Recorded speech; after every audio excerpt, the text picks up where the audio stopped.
Hello friends, very good evening to you all. स्वागत है आपका हमारे चैनल बेस्ट क्लासेस में।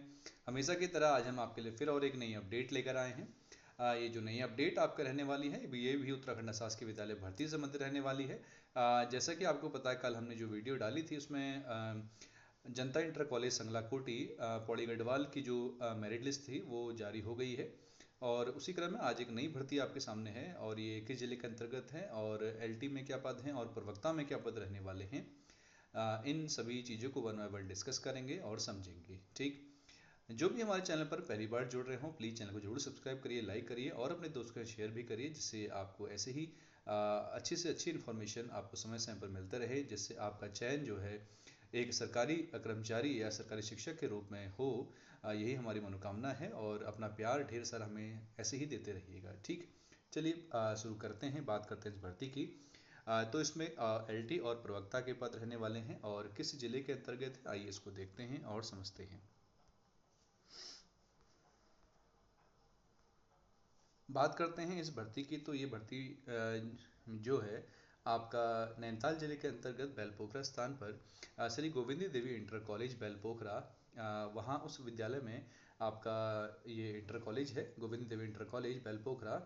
और बेलपोखरा में जो है निम्न पदों पर भर्ती निकाली गई है। ठीक, विज्ञापन संख्या ये दिया गया है जब फॉर्म भरते समय ये आवश्यक होता है, इसलिए इसको ध्यान देंगे। दिनांक 8/10/2025 को विज्ञप्ति जारी कर दी गई है और वही विज्ञप्ति जो है आपका हाईकोर्ट के अधीन रही। बीच में 2022 में ये विज्ञप्ति जारी हुई थी, उस समय पे किसी कारणवश जो है हाईकोर्ट से स्टे लग गया था। तो इस समय सारी जो भर्तियां हैं वो सब जारी हो रही हैं वन बाय वन। ठीक, इसमें लिखा भी है कि उत्तराखंड शासन के शासनादेश संख्या 26 दिनांक 6 अक्टूबर 2025 के अनुपालन में निम्नांकित पदों पर सीधी भर्ती हेतु मुख्य शिक्षा अधिकारी नैनीताल द्वारा प्रदत्त अनुमति के क्रम में श्री गोविंदी देवी इंटर कॉलेज बेलपोखरा नैनीताल में निम्न विवरणानुसार रिक्त पदों पर सीधी भर्ती हेतु पुरुष या महिला अभ्यर्थियों से आवेदन पत्र आमंत्रित किए जाते हैं। कुल मिला के पुरुष और महिला दोनों इन पदों के लिए क्या कर सकते हैं, आवेदन कर सकते हैं, महिलाएं भी और पुरुष भी। ठीक हो गया। बात करते हैं पदों की, क्या क्या पद इसमें रहने वाले हैं। सबसे पहले पद की यदि हम बात करें, सबसे पहला पद आपका प्रवक्ता संस्कृत रहने वाला है। ठीक, वो सभी विद्यार्थी, वो सभी कैंडिडेट्स जो प्रवक्ता संस्कृत के लिए एलिजिबल हैं और वो इन पदों के लिए अप्लाई कर सकते हैं, लेकिन एक कंडीशन है कि जो आरक्षण की स्थिति है ये अनुसूचित जाति है, मीन्स एससी कैटेगरी के लिए ये क्या है, रिजर्व है। उसमें एससी कैटेगरी के महिला पुरुष ही क्या कर सकते हैं, आवेदन कर सकते हैं। ठीक, रिक्त पदों की संख्या 1 रहने वाली है और लेवल 8 का ये जो पद है वो रहता है।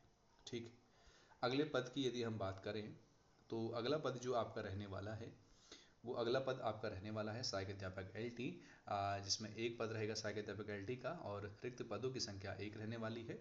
आरक्षण की स्थिति की बात करेंगे तो ये अनारक्षित है, इसमें कोई भी कैंडिडेट जो है अप्लाई कर सकता है, चाहे वो अनारक्षित हो या चाहे वो रिजर्व हो, चाहे वो अन्य कैटेगरी से बिलोंग करता हो। ठीक है, चाहे CST वाले भी इसमें अप्लाई कर सकते हैं। ठीक, तीसरा जो पद आपका रहने वाला है वो आपका अंग्रेजी का पद रहने वाला है और ये भी सहायक अध्यापक एलटी का पद है, लेवल 7 का पद है, रिक्त पदों की संख्या 1 है और ये भी अनारक्षित रहने वाला है। ठीक हो गया, मीन्स एक पद जो है प्रवक्ता संस्कृत का वो रिजर्व है और अनुसूचित जाति के लिए और बाकी दो अनारक्षित हैं। ठीक, यदि क्वालिफिकेशन की बात करेंगे तो प्रवक्ता संस्कृत के लिए आपका MA संस्कृत होना कंपलसरी है, साथ में आपका बीएड आपका होना चाहिए और इस आवेदन पदों के लिए अप्लाई कर सकते हैं। ठीक, सहायक अध्यापक एलटी हिंदी की बात करेंगे तो ग्रेजुएशन में आपका हिंदी होना जरूरी है और साथ में बीएड सीटेट सेकंड होना कंपलसरी है। उस तरीके से अगर आप इंग्लिश के लिए एलिजिबल है तो आपका इंग्लिश में ग्रेजुएशन में इंग्लिश होनी चाहिए और बीएड के साथ सीटेट सेकंड होना कंपलसरी है। ठीक हो गया। इसमें कहा भी गया है कि नोट प्रवक्ता एवं एलटी पदों पर आवेदन की तिथि को न्यूनतम आयु 21 वर्ष और अधिकतम 42 वर्ष, मीन्स कम से कम आपकी एज 21 और अधिकतम कितनी होनी चाहिए, 42 ईयर होनी चाहिए। ठीक हो गया। अब फॉर्म कहाँ से मिलेगा, कैसे फॉर्म लेंगे, तो उसको हम तरीका बताते हैं। ठीक है, इसमें लिखा हुआ है, आज को डिस्कस करते हैं और बाकी मैं भी आपको तरीके डिटेल में थोड़ा सा बता दूंगा कहाँ से आपको फॉर्म मिलेगा, क्या मिलेगा। ठीक, उक्त रिक्त पदों पर भर्ती हेतु आवेदन पत्र मुख्य शिक्षा अधिकारी नैनीताल से ₹300 का रेखांकित पोस्ट ऑर्डर या बैंक ड्राफ्ट। कुल मिलाकर आप एक काम करिएगा, यदि आप इन पदों के लिए अप्लाई कर रहे हैं तो आप ₹300 का पोस्टल ऑर्डर अपने नज़दीकी डाकघर से है ना। मेन डाकघर में भीड़ रहती है, कभी कभार ख़त्म हो जाते हैं, तो नज़दीकी डाकघर से 300 रुपये का पोस्टल ऑर्डर ले लीजिए। उन 300 रुपये के पोस्टल ऑर्डर को लेकर आप कहाँ जाएंगे?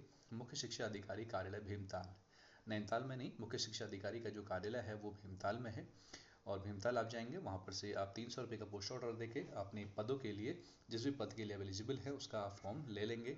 और पहला तरीका तो ये हो गया, ठीक है। दूसरा तरीका वही बैंक ड्राफ्ट का, या तो आप 300 रुपये का बैंक ड्राफ्ट बना लीजिए मुख्य शिक्षा अधिकारी नैनीताल के नाम का, ठीक।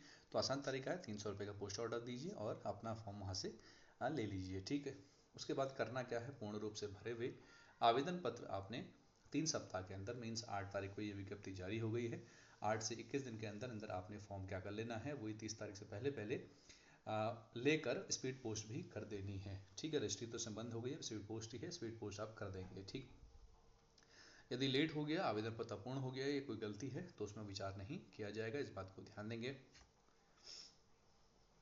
बात करेंगे तीसरे पद की। तीसरा पद जो है आपका रहने वाला शैक्षिक योग्यता व अर्हता में जो एजुकेशन क्वालिफिकेशन है वही आपका सेम, जैसे आप एलटी का फॉर्म भरते हैं या लेक्चर का फॉर्म भरते हैं तो सेम जो क्वालिफिकेशन उसमें होती है वही क्वालिफिकेशन इसमें भी रहने वाली है, जैसा हमने ऊपर नंबर 1 में डिस्कस कर लिया है, ठीक।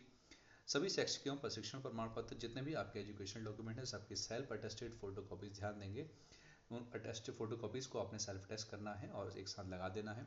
आवेदक को उत्तराखंड का स्थायी निवासी, और आप यहाँ के स्थायी निवासी होनी चाहिए, बाकी अन्य जिलों के आवेदक इसमें अप्लाई नहीं कर सकते हैं, ठीक।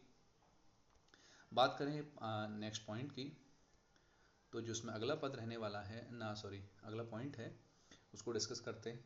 आवेदक की को स्थायी निवास एवं सेवायोजन का प्रमाण पत्र लगाना आवश्यक होगा, ठीक। आपको अपना स्थायी निवास जरूर लगाना है और सेवा योजन मीन्स एम्प्लॉयमेंट ऑफिस का जो आपका कार्ड है उसको जरूर लगाना है, ठीक है।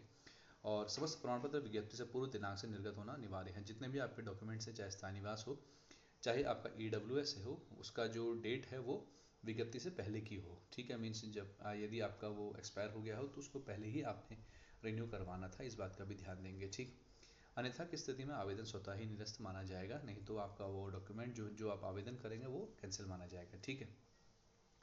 उसके बाद जब आप फॉर्म भर लेंगे तो उसके बाद आपने क्या करना क्या है, एक A4 साइज का लिफाफा ले लेंगे। उस लिफाफे के बाईं ओर आपने पद नाम लिखना है, ठीक। लिफाफे के बाईं ओर आपने क्या करना है, पद नाम लिखना है, ठीक है।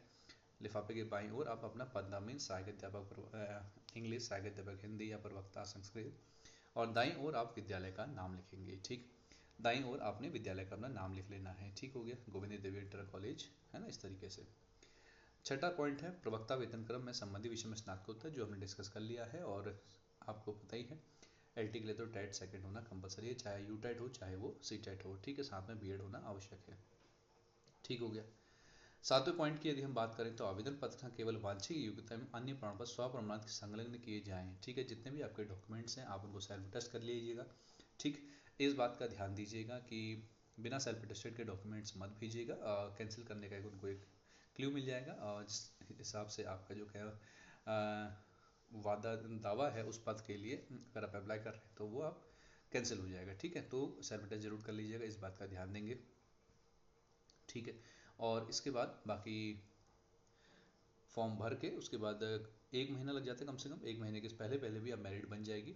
तो मेरिट जैसे ही बनती है उसके बाद आपको ईमेल या हम ऐसा कह सकते हैं कि फ़ोन के माध्यम से आपको सूचित कर दिया जाएगा कि आपका मेरिट में नाम है।